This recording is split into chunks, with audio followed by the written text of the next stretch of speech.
Welcome back to another M2 Essential podcast series.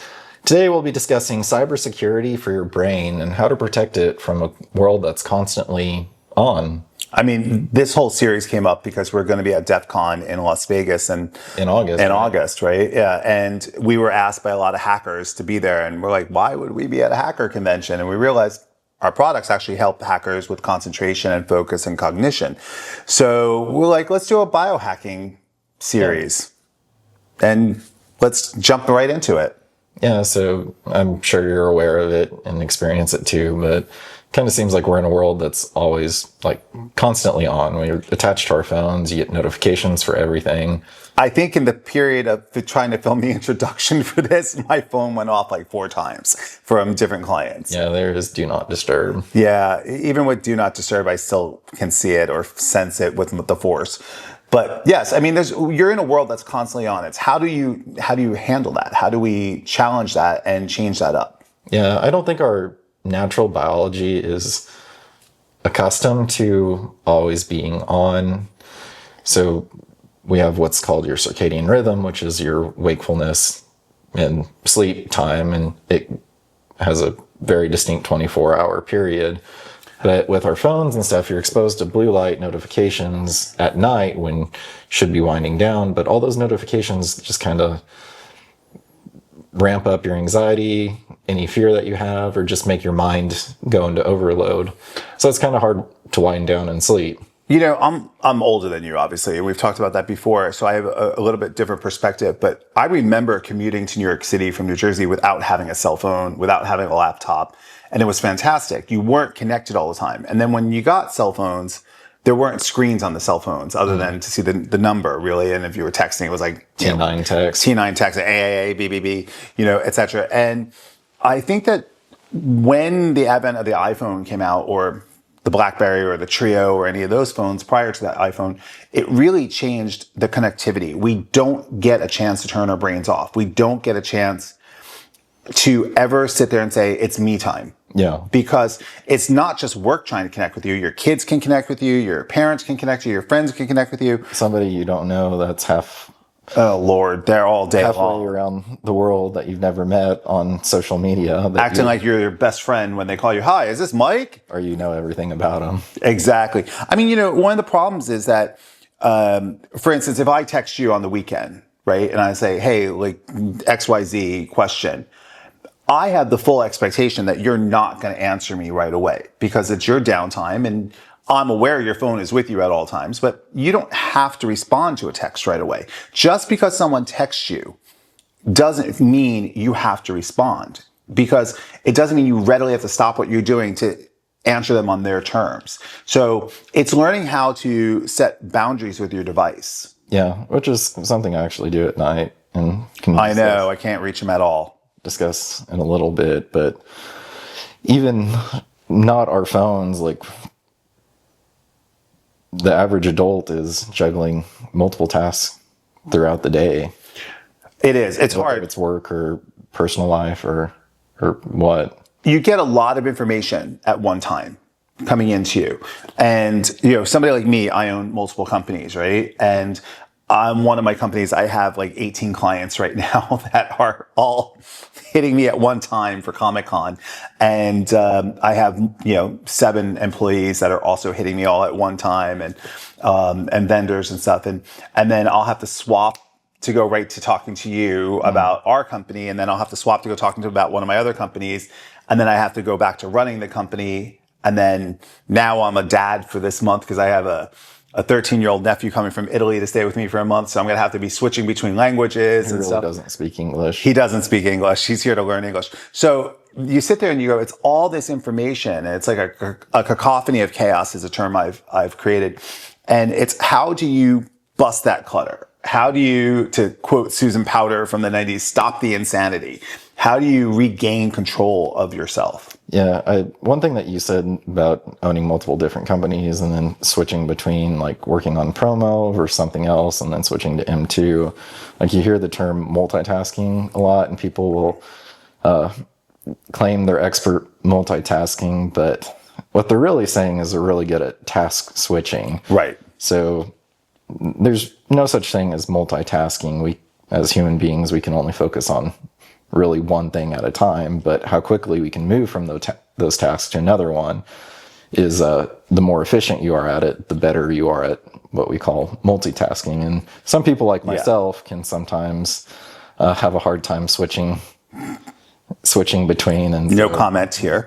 Multitasking may not be my strongest suit at all times, but like you were saying, that you would be probably considered a really good. I think I'm a master multitasker because I can literally go 9 hours straight video calls and just go call to call to call to call to call with not even a time for a bathroom break. And it's all about talking about different topics with different clients and having to remember and talk about every single thing. But the only way I can do that is with a task tracker. So Charlie, one of the people who works with me in London, she's excellent at this. She's another type A like I am. So she gives me a task list for the week, for the month, for the day. And we just go through those tasks. And then I've started to adopt that in my personal life, like getting ready for my nephew to come from Italy. I use a task list of everything I needed to do to get him ready for English school and what I have to do to have documentation to get him here in the country and pick him up and stuff. And I've learned to take work materials that I use at work and work protocols and reintroduce them into my own personal life. As you know, you can probably hear a vibration of a phone in the background because people are trying to reach out to us at the moment. We just legitimately are always on the go and always available.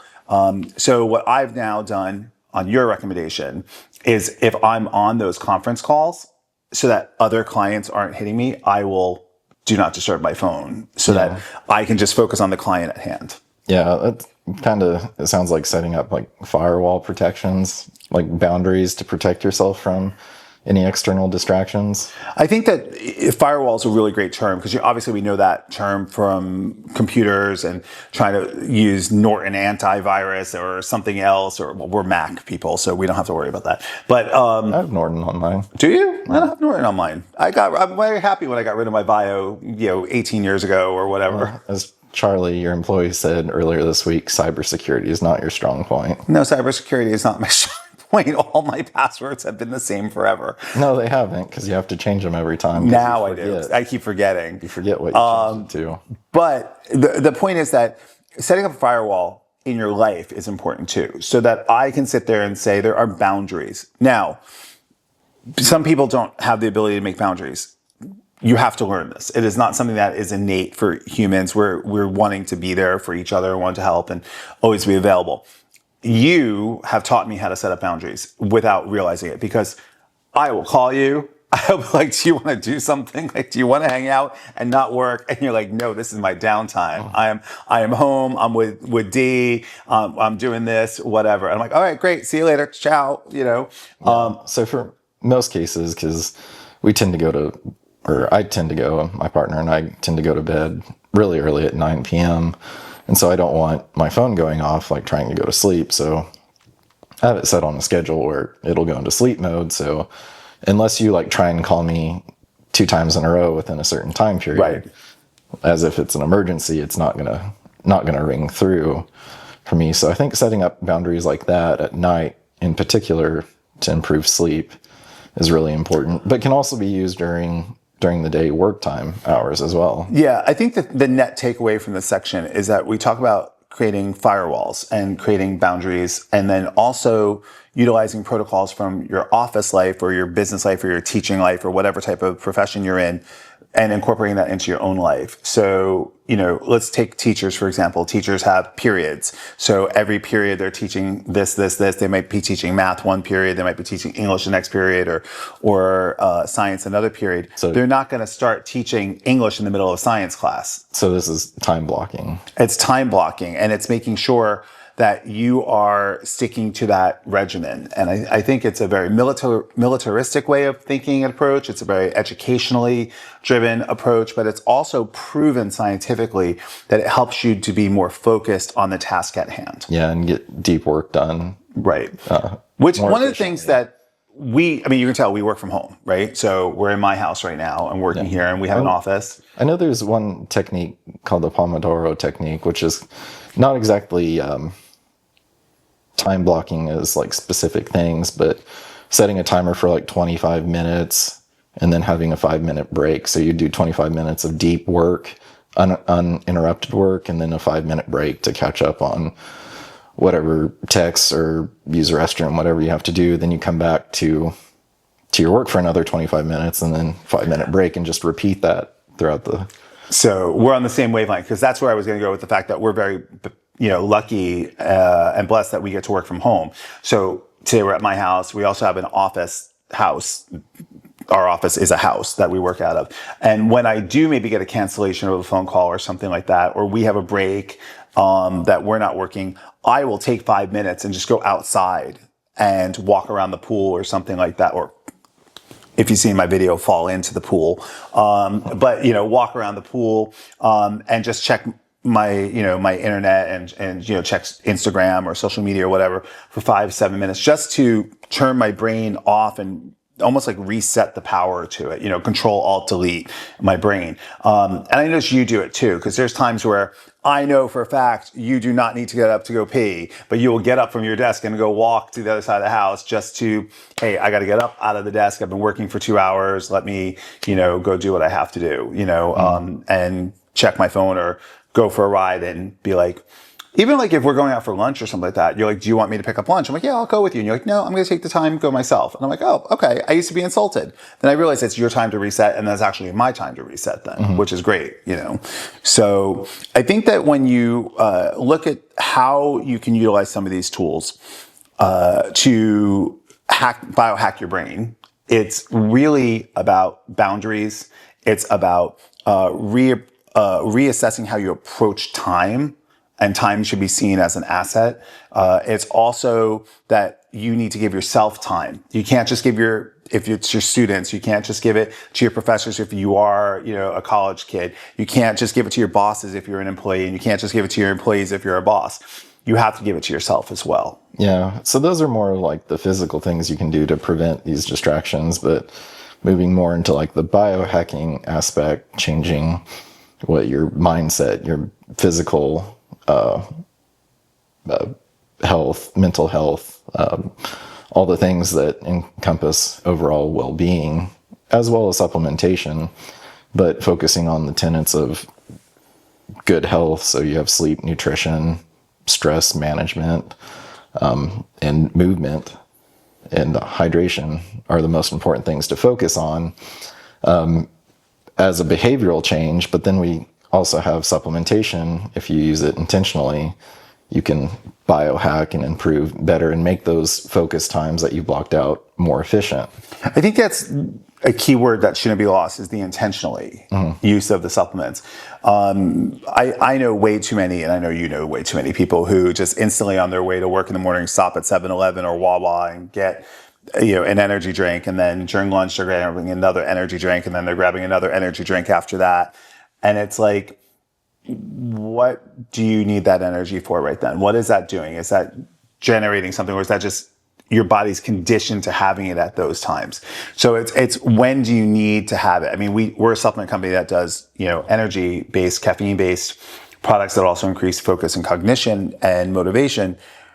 But ours is delivered over the course of a whole day. So if you take it in the morning, you get it consistently across. Yeah, so we're more about conservative caffeine use, right? And intentional caffeine use, rather than just drinking 3 or 4 energy drinks throughout the day, whether you just need something to drink or if you actually need the energy. We had a very funny experience this morning. We stopped into Target because we were running from the office over here, and I said, let's just stop into Target real fast. And we were picking up for your nephew. I have my nephew, as I said, was coming in from Italy, and I asked his mother, look, we're Italian, we drink coffee. I'm like, does he drink coffee? Like, can he have an espresso? He's 13. I know nothing about children, by the way. So I'm like, can he drink espresso? He'll be 14 in a week. And she's like, no coffee. But he does like a Red Bull or every now and then, or a Monster every now and then. You showed that to me. I was like, no. So I was like, where's the Red Bull? Because I don't drink energy drinks. So I'm like, where's the Red Bull and the Monster? She's like, for who? And I'm like, for Christian. He's like, absolutely not. He's 13 years old. But his friends are doing it. In Italy, they're drinking these to get through the school day and or sports or whatever. And I think coffee is different. Yeah, it can have a lot of caffeine in it and be too much for a child, but coffee has more aspects to it, and the fact that like it's a socialization, it's a cultural thing, whereas like energy drinks are more of a means to an end. And for kids, it's like the cool thing to do, I guess. It doesn't have like any real significance to it in terms of cultural history. Just really good marketing and really cool looking labels that get you. And celebrity endorsements like Prime, etc. Yeah. But I think that if you're doing it intentionally, if you're taking a supplement intentionally, like our supplement, or any of our competitors that are worth it, you know, something like Thesis is a really great product out there. I think that if you are taking it intentionally and you're using it as a tool, I think that's important. If you're using it just to, I need an energy drink just to get through the day, I don't think that that's a great way to treat your brain. You need to recondition yourself. You need to change your sleep patterns. You need to change, you know, your eating habits and your hydration. That goes back to the tenets of true health, like your foundational sleep, nutrition, hydration, if you're that tired where you can't function. But if you're looking for that leg up, being able to squeeze out more deep work, be more efficient with your time, supplementing intentionally really does help. So we're big fans of extended release caffeine, conservative amount too, but delivering caffeine over like an 8-hour window. So you're just getting these micro pulses, so microdosing it throughout the day, where you're not overwhelming your system, where I don't know, a lot of people experience this where they'll get jittery. Anxiety is a huge one. People get heart palpitations. And people really describe that caffeine crash afterwards because you're spiking your caffeine. Some of these energy drinks have 300 milligrams of caffeine in it. Oh, yeah. And I've been guilty of drinking one in less than 2 minutes and pounding it. And so you get that spike and then a rapid crash afterwards. I've seen the crash. It's funny. Yeah, so caffeine works by blocking adenosine, a neurotransmitter in the brain, which is responsible for making you like sleepy. So over the course of the day, you build up adenosine. So at night, you're sleepy. Yeah. And in the morning, brain clears it out. And caffeine blocks the same receptor that adenosine binds to, but it's building up throughout the day. So you blocked all this, but you got all this buildup of adenosine, and without controlling the release of it throughout the day, it's just going to flood back in. And then that's when you're going to have a crash. And that, folks, is why he's going to be talking about the scientific approach to this.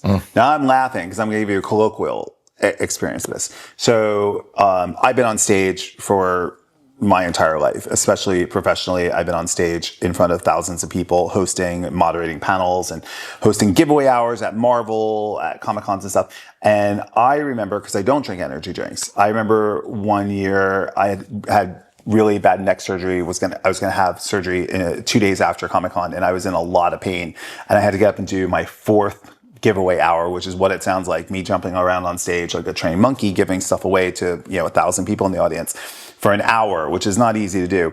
And someone brought me a grande mocha frappuccino, which I happen to love. And then we were delayed a little bit, and somebody else brought me a caramel mocha frappuccino from the audience. And I downed both of them because I was in pain and I was tired. They said that it was the funniest thing in the world. I had different accents when I was speaking. I did dance-offs. I was in pain. I could barely move, but I was still able to dance off, and I was still doing. And it was when I got off stage after that hour, and it's Sunday night, and we have to now work until midnight to tear down the booth, I was ready to pass out, exhausted. They went up, and I crashed hardcore. So not an energy drink, but it's still that caffeine boost that you get from these, sugary frappuccinos and stuff. And it's really about adjusting. And I've made a pact that I will never, when I'm on stage again, take that beforehand. What I do take is I take CogniQuest before I go on, because that'll give me, a couple hours of energy, but no crash. And I'm happy with that, and concentration. But it's really about changing the way you approach your caffeine intake. It's not just about caffeine. But not just caffeine. It's about what else you're taking in, but it's also about how you approach your life. Are you getting enough sleep? So again, go back to Comic-Con, right? Or when we do events, if you guys have been, fortunate enough to see us out at events or come to DEF CON this year, we don't go out afterwards after we do these events because they're 12, 14-hour days, right? Yeah. And then we go back to our hotel rooms, we'll have dinner or we'll order in food or something and then crash. And literally crash. We just go to bed because we know we have to do it the next day. Versus people who are going out all night afterwards and partying and then getting up and working the next day and they're dragging through it. Yeah. It's about pacing yourself and setting guidelines. And I've been doing this since 1999 Comic-Con, and I have gone out to 2 parties ever after Comic-Con, and that was because I hosted both of those parties. So it's about really setting boundaries. Yeah, but back to everybody knows caffeine is probably the most used drug out there to give you energy and focus and stuff. But there's other ways to support that too through modulating like the dopaminergic system. So dopamine is neurotransmitter that's highly linked to reward and motivation and the pursuit of completing a task. Right.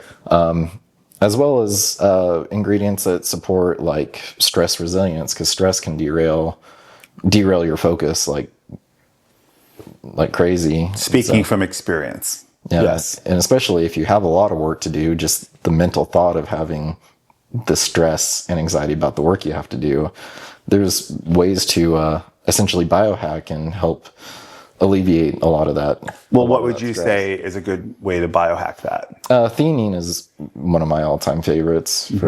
I have just a handful of ingredients that are my go-to for just about everybody. But theanine is great. There's a ton of clinical studies on aspects of stress, energy, focus. They've done studies where they've given arithmetic tests to not kids, but adults.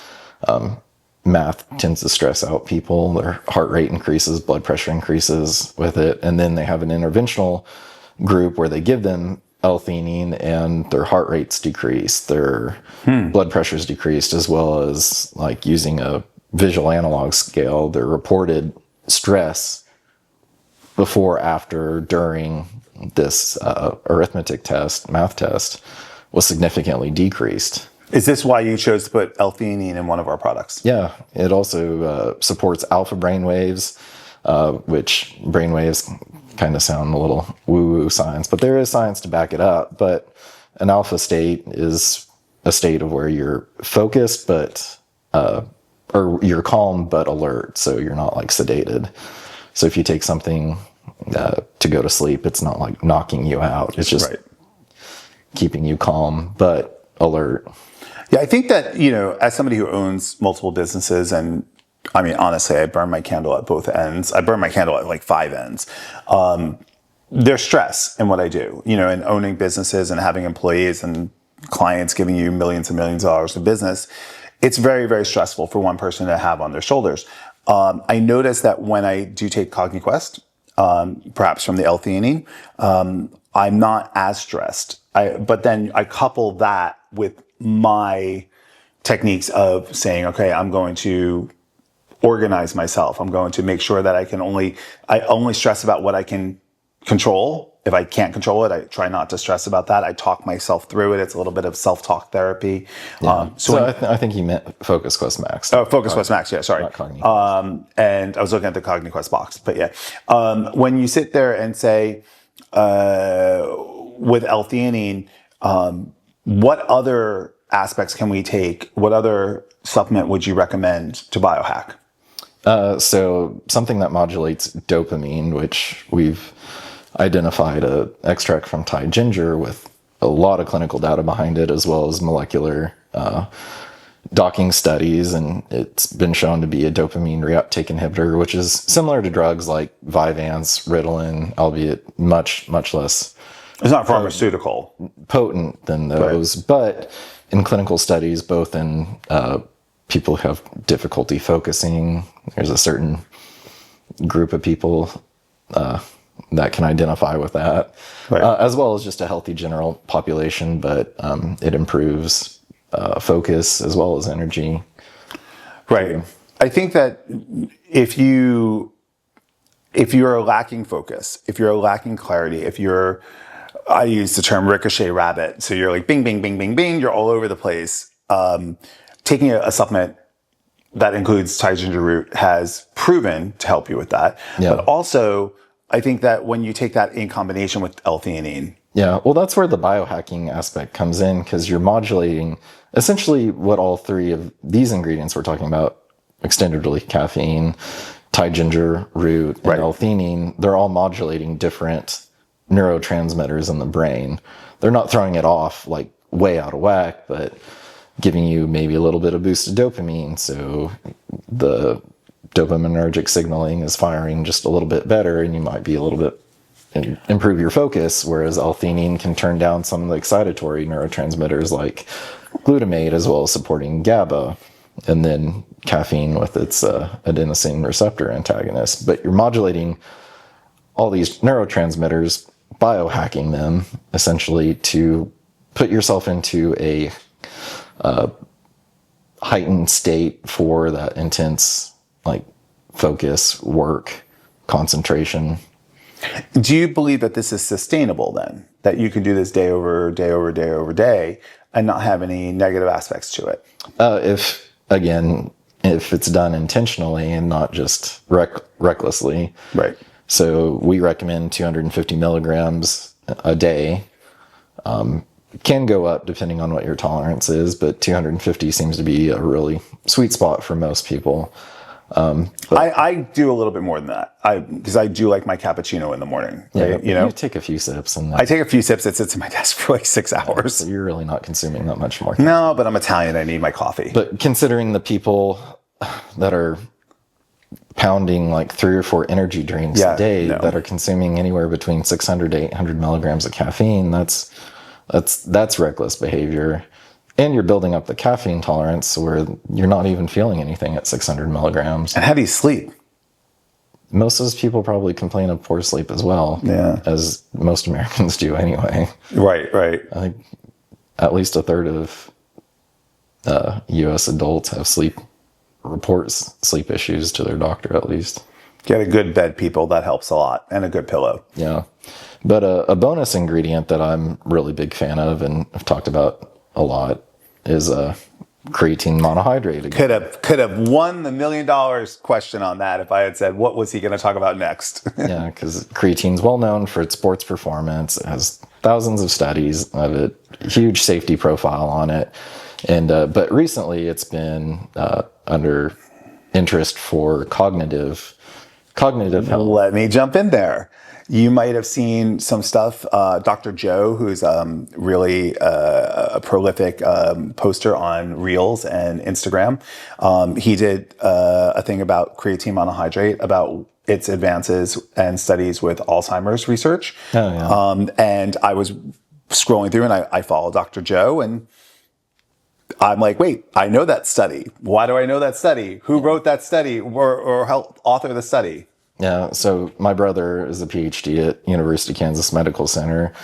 He has his own lab called the Brain Lab, but his focus is on creatine monohydrate in Alzheimer's and dementia using functional MRI studies, so they can actually see the bioenergetics of the brain when supplementing with creatine. So creatine is a high energy phosphate, or has high energy phosphate in it. So if you learned in high school biology, ATP is the currency of the cell.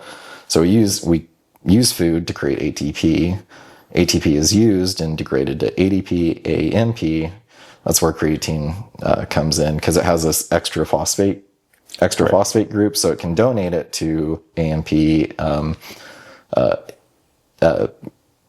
ADP as well, to recreate ATP in a very short time. So how many of you out there are going back to bio in like high school, like, ninth grade, trying to figure out what we're talking about here? But I think that's a great way you explained it. Yeah. So creatine, even though the studies are still really in the early phases, it's really promising. Especially there was a pretty large study that was done in sleep deprivation as well. Mm-hmm. Well, you're a major proponent of creatine monohydrate. We actually had it in one of our products, then we decided to take it out at the last minute because we didn't have the scientific backing for the claims we wanted to make. They weren't clearly defined scientific backings. And then a couple months later, that's whenever the literature was published. And then it got published. So in our next round on it, we'll probably add creatine monohydrate back into it. Yeah. But it was interesting because we only want to put in what our claims, our studies can back up. So any ingredient that's in there, if we're going to make a claim about it, we need a scientific study for it. Everything is backed by multiple clinical studies. It's interesting, though. Otherwise, you have nothing to substantiate your claims. Yeah, it's interesting. That's not how most competitors are doing it right now. There are some. Yeah, competitors, they'll use a material that has been in a clinical study and maybe showed efficacy, but use it at a dose that's a fraction of what the actual clinically studied dose was to show an effect. So you see that name, if you look it up, you say, oh, look, there's all these clinical studies on it. And then you really dig deep in and you see, oh, it's not the same dose. So right. You can't say that it's actually helping. Right. Let's go back to biohacking for a second.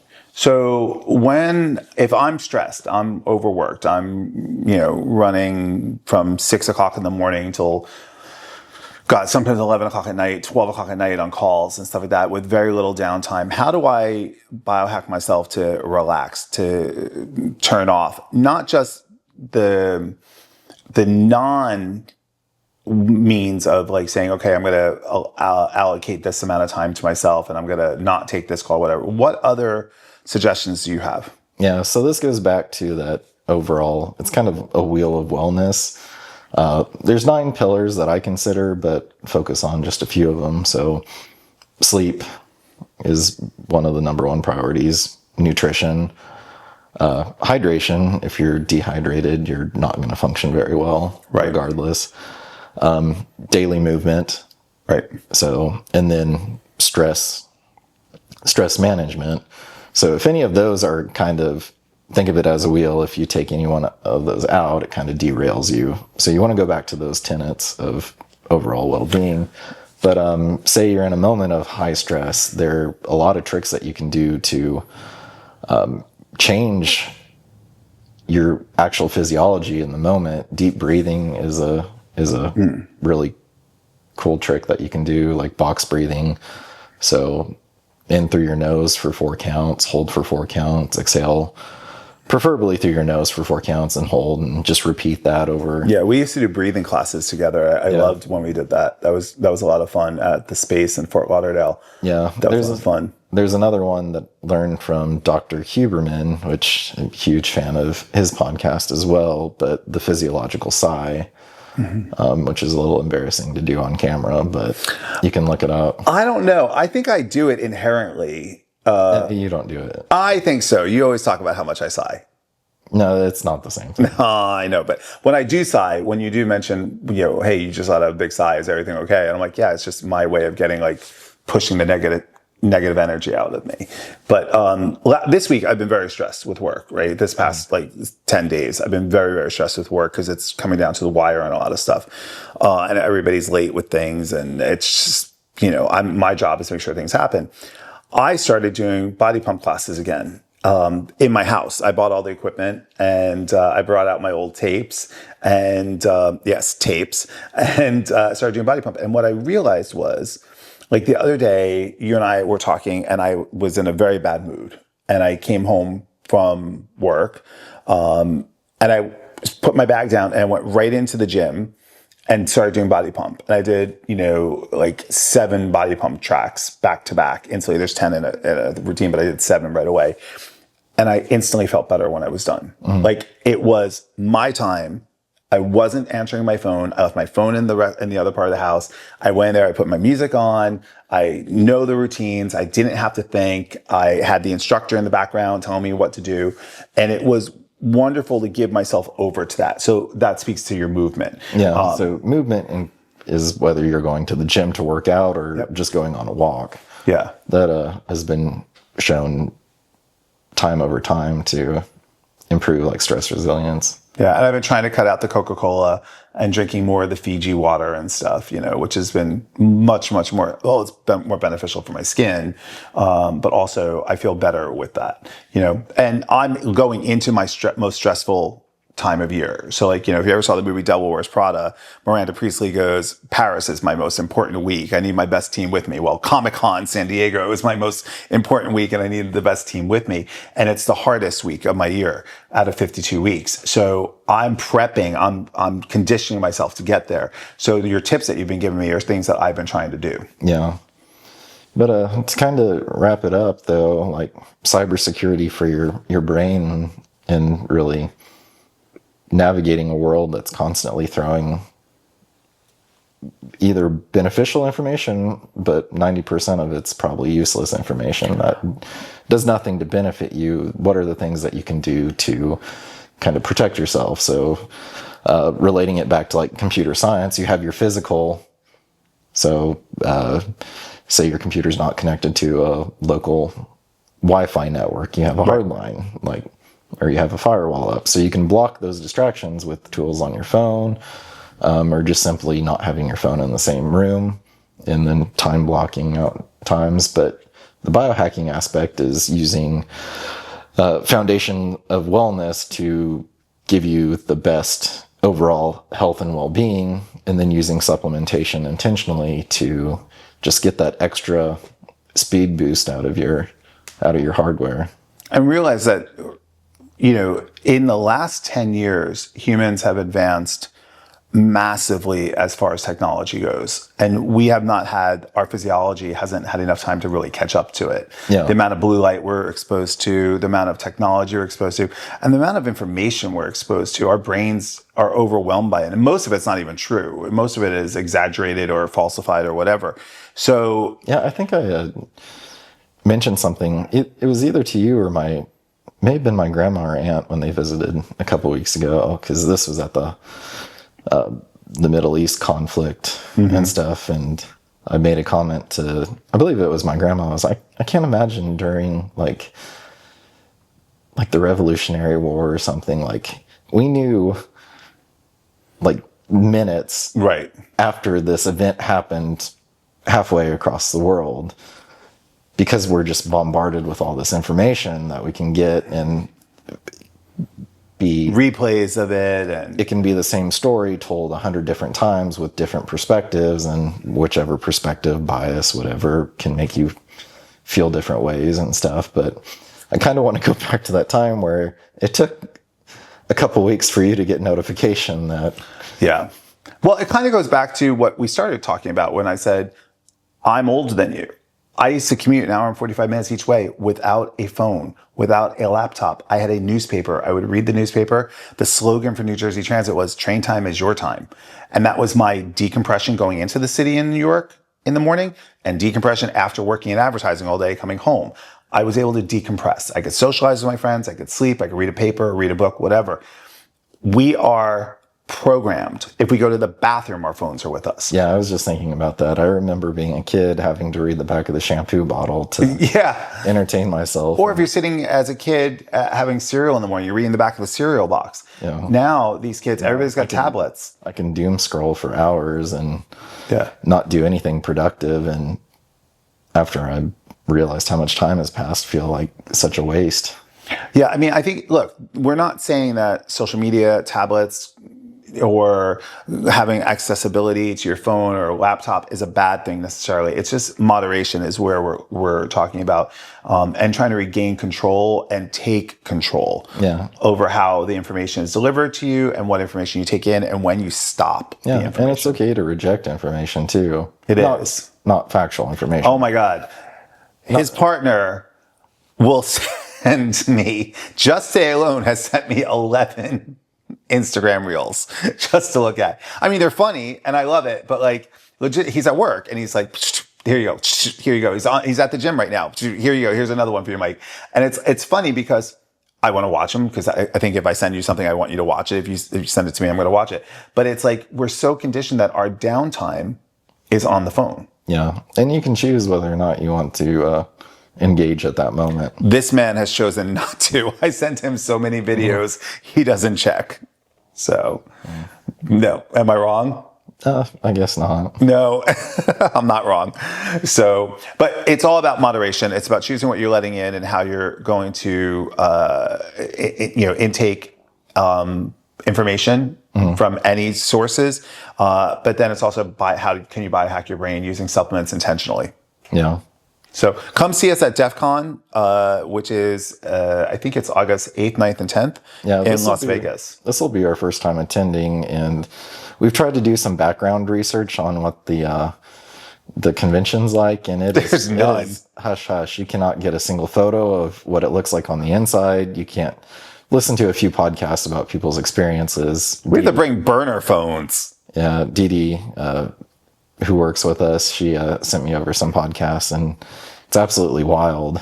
I'm so excited for it because we've been doing Comic-Cons forever and video game conventions forever. So if you're in Las Vegas and you're around and you're making your way to DEF CON, we'll be in the vendor area. We'd love to see you. We can't podcast from there or live stream from there, but we might afterwards. Yeah, no cameras allowed. No cameras allowed.